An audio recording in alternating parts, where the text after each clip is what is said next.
right back.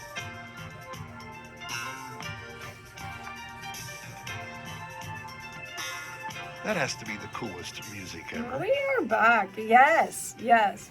I forgot to mention that these talks are going to be loaded to YouTube. Ageless Ways, Longer Days. Ageless Ways, Longer Days. You Google that and you'll find all of these talks on YouTube. So you could go back and get the information and the resources that I have. And if you could like and subscribe, that would be awesome, because that means it pops out to more people to get, good information. And, I just want to continue with my struggle of how I am just like everybody else, even though I have all of this knowledge. So a customer comes into the store and he says to me, he knows a really great farm where I should shop. I'm like, yes, I am going to start this year off just farm fresh. So I walk into this farm for the first time, and it had a nice, store. And what do you think I went for? The very first thing in my cart. I did get a cart because I quickly gazed around and I'm like, wow, this place is awesome. Were you in Oxford? I was. At Brown's? No. No? Well, I was in Summerfield. In Summerfield, okay. At Osteen's. Oh, okay. Did you ever go there? I haven't been there. I've been to the one in Oxford. No, I haven't been to the one in Brown's, Oxford. They bring it right in out of the field, right into the... Yeah, so does Osteen's, and it's cool. all really good vegetables, right? So I scanned it. I'm like, wow, that looks really good over there, but what do I pick up? Big potatoes. I did pick those up, but it was about like the 10th item that I picked up. What was the first thing you picked up? Cinnamon buns. That's so healthy. Cinnamon buns. My Q family, forgive me. I'm repenting. Well, at least it ain't a cake for breakfast. Well, it was like in a big package of 4 with a good half-inch of icing on the top. I couldn't resist. The opinions of the show host are not necessarily staff or ownership of WQBQ. Although I might would have done the same thing. Here we go. But the truth is, I'm just like everybody else, and I'm holding these things in my hand, and I'm going, Barbara, put it down. Put it down. It was a fight. Don't buy this. Did you buy it? Go buy the Of course I bought it. I'm like, and I'm fighting with myself. I'm At like, least you're real. put it down. I'm not gonna lie to my Q family. This is because I don't want people to think that they're alone in this struggle, that somebody even like me that has the knowledge and has worked hard to keep a healthy body struggles when I walk into a store and the first thing I see is the cinnamon buns. And why? I'm going to explain to you right now why these triggers happen. Because our brain is such an amazing machine that it triggers you to want to pick that up. And here's why. Because we have been pretty much programmed over our lives to take these things. So now, again, I try and give you as many of the references. If not, call me, email me. But according to the World Health Organization, they have a section on key facts about food additives. All right, these are things that they put in our foods. Food additives, and I'm reading this from their website, are substances primarily added to processed foods or foods produced on an industrial scale for technical purpose, improving safety, increasing the amount of food that can be stored, or modifying sensory properties of food. Food additives are substances not normally consumed as a food, but by themselves are not normally used in typical ingredients in a food. In other words, a food additive is made up, chemically. Like AI, fake. Exactly. Most minimally processed and unprocessed foods do not contain additives, right? Like I'm going to buy the broccoli, no additive there. Food additives are assessed for potential harmful effects on human health before they are approved. Who actually reads those things when you go to the grocery store? Right. We all should. Right. We all should. Right. And this is why I'm bringing it to our attention on what happens. So then I move on to, more of what the WHO is talking about food additives. And I'm quoting this from the studies. Flavoring agents are, so now they're talking about when you see the words flavoring agents. Flavoring agents are chemicals that impart flavors or fragrances and are added to food to modify its aroma or taste. So they're telling you right up front that flavors and fragrances are put into food to add to aroma or add to taste. Just hold that thought for a minute. They are the most common type of additives used in foods, with hundreds of varieties used in a variety of ways in foods, from confectionery to soft drinks to cereal to cake to yogurt. Flavoring agents can be extracted naturally in naturally occurring sources of plants or animals, or chemically synthesized. Flavors extracted directly naturally occurring sources are often referred to as natural flavors. Such flavors can be chemically synthesized and are sometimes referred to as natural. So even the natural flavors can be chemically synthesized. And what they're saying here, to sum it up, is that they're adding these tastes and flavors. I used to, long ago, I had a computer consulting business, and one of my contracts was for IFF, which is International Fragrances and Flavors. They made these. That's what they did.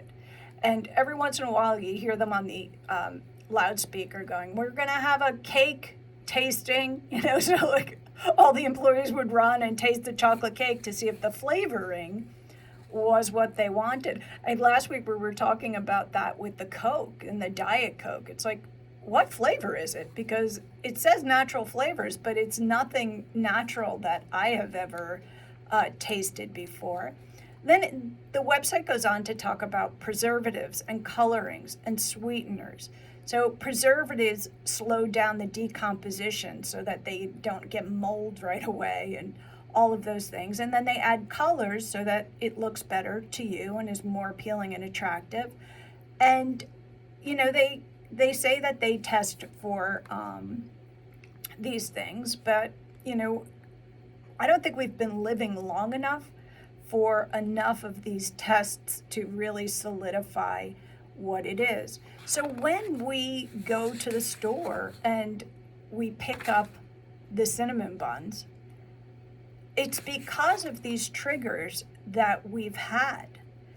And I was looking at Science News website, Science News Explorers, and it talks about how research examined highly processed foods, and many are more addictive than tobacco. Think about that. Many foods are more addictive than tobacco. Like sugar? Yeah. I mean, just think of all the things that you have these people have these cravings for. Drive-through. There's big long lines first thing in the morning some places. Peanut Butter Parfait. No that, nuts. yes, on Wednesdays before church. No, that was the Reese's Peanut Butter Cup Blizzard. Ah, okay. I knew that. I haven't had one of them in a little bit. Yeah, well, I'm trying to change my ways just a little. Yeah, well, each week I'm talking. Yeah, you're talking cakes and cinnamon rolls and. Well, I'm truthful because I don't lie. So, one reason they contain super processed ingredients is to give the brain a quick burst of fat and carbs. The brain loves fat and carbs, and when the brain gets that quick burst, all of a sudden it releases the feel-good hormones like the serotonin and the dopamine.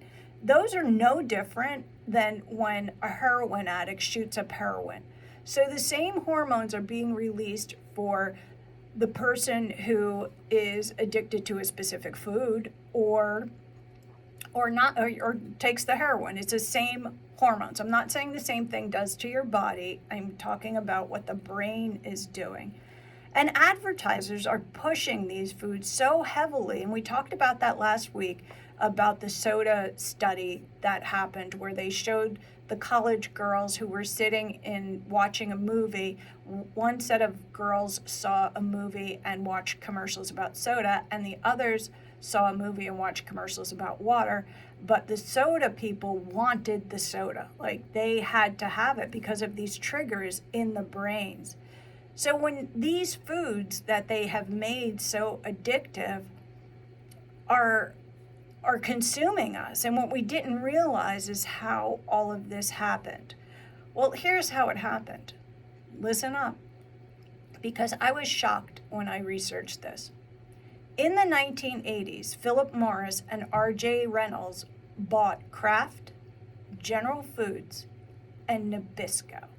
So as the tobacco companies were getting squeezed out of selling tobacco, they're like, wait a minute, who could we, corrupt next?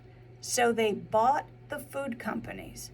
In other words, the tobacco companies are now dominating the food industries. And this is the reason. So they bought Kraft. Call in and tell us Kraft products that you can't eat. Can you eat just a little bit of macaroni and cheese? No. No. What about General Foods or Nabisco? How many of you can only eat one Oreo?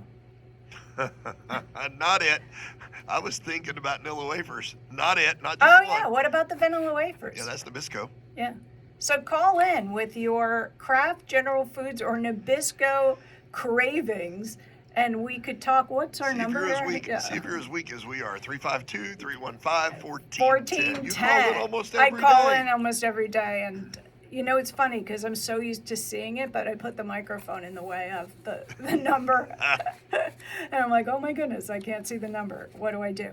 Yeah, so this is, really interesting. There's an article from Michigan State College, and it says, and I quote, "And these habit-forming foods were created by the same companies that brought us addictive cigarettes."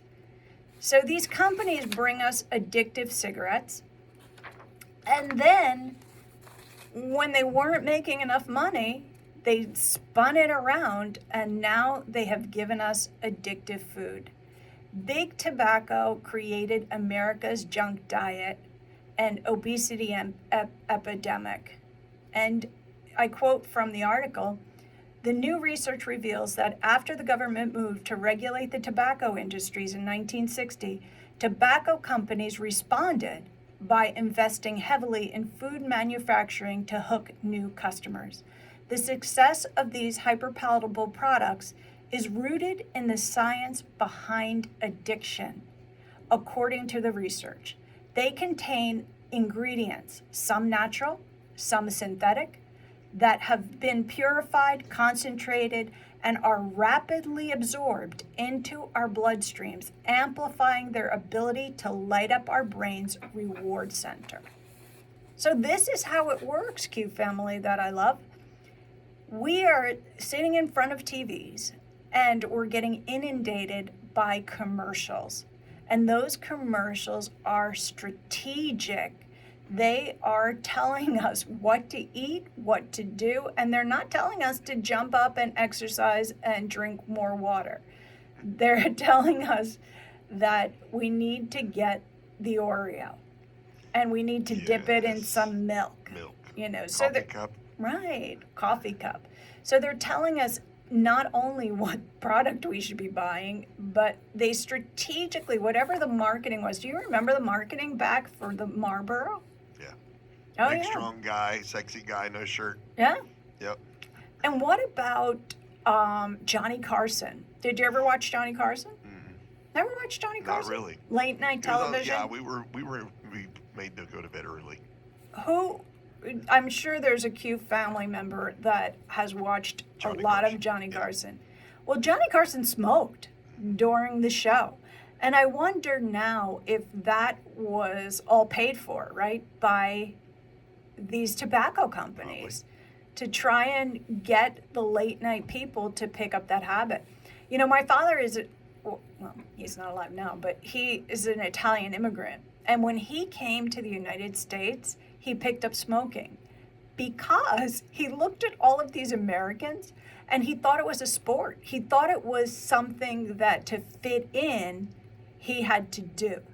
So he started smoking, his whole family started smoking, and they just thought no different than, I don't know, us carrying around water bottles now. Right. So everybody carries around a water bottle and he just thought everybody should be smoking.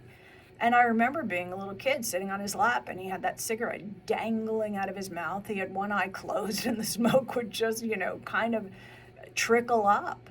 And then he got sick, and one day he just quit. He said, "Why am I doing this?" And that was it. And he never had another cigarette. But the addictive properties of the cigarettes had gotten his brothers, and that wasn't good. But it's strategic, and even though we know, and now you know, so this is why I do the show, to give you the knowledge of what you know. And I always feel like if I have this knowledge and I know that they're coming at me to buy that Oreo, I'm not buying it. That I'm not going to buy, because I'm so angry and annoyed at what has happened to our families, to our people, because of what they have strategically, right? This wasn't just like we made an Oreo and it tastes good and people are eating them. No, this was strategically, there is an Oreo and we are going to make it addictive so that you just don't stop eating it. And you can't eat just one, just And like a you Lay's potato can't chip. eat just one. And when we come back, we will talk more about how to stay healthy in this new year and live agelessly. Let's do it. We'll be right back, folks. Don't touch that dial.